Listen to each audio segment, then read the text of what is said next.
Welcome to 21 Things You May Not Know About the Indian Act. Today, we're at number 16 of the things. My name is the Reverend John Borthwick, and I'm inviting my congregation here at St. Andrew's in Guelph to journey through the book 21 Things You May Not Know About the Indian Act by Bob Joseph. These short videos are a way of engaging with the material a little bit, of savoring the information that we may be digesting and learning, and just having a chance to not just rush through a book and say, done, but to actually think about it, reflect upon it, have conversations, and have a way of accessing it in some way.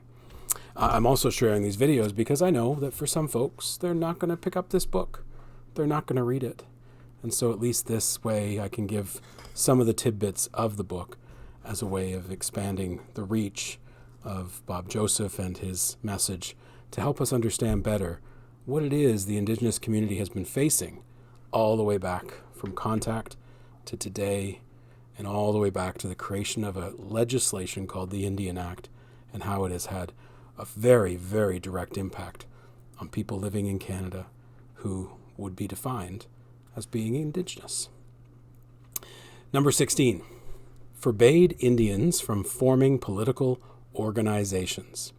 Now this one comes a little later. It's in 1927 actually, so in between the First and Second World War.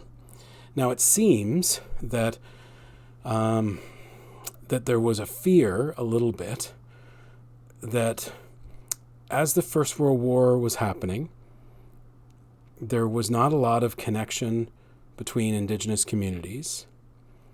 There was concern that as Indigenous persons joined up and participated in World War I, apparently an estimated 4,000 Indigenous people did enlist for World War I.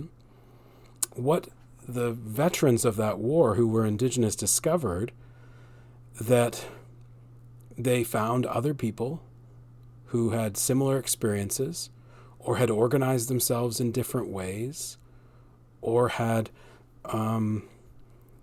had different experiences of how all that happened. And so what's interesting is that as they sort of shared that kind of common experience, I guess, in different places of the world, there was a sense that Indigenous communities needed to organize, needed to work out a way of presenting themselves to the Crown in a way that would continue what they needed, what their living conditions were like, seeking to redress some of the current situations.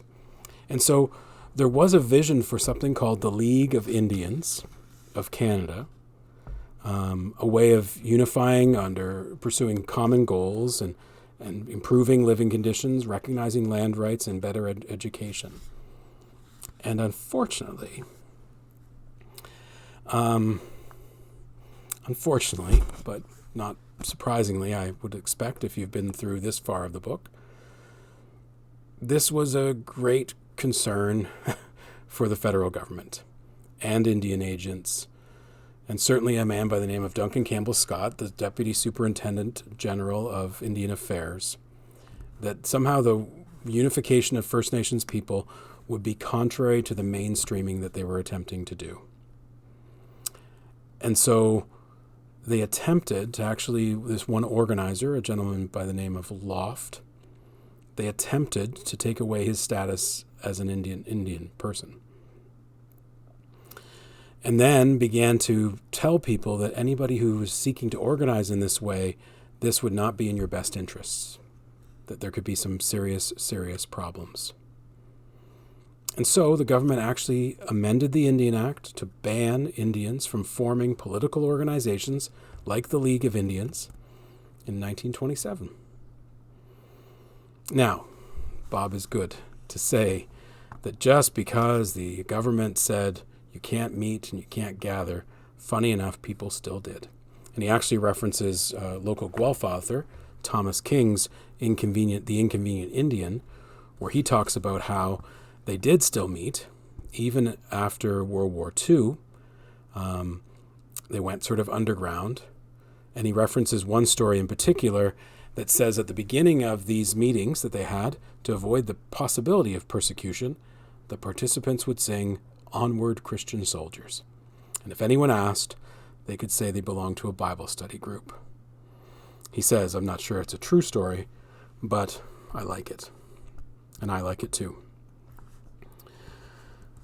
Interesting enough, again, to just raise up that systemic, that intentional purpose of the federal government to make sure that Indigenous people did not organize, did not seek a way of attempting to change their situation collectively, kept them apart, kept them from gathering.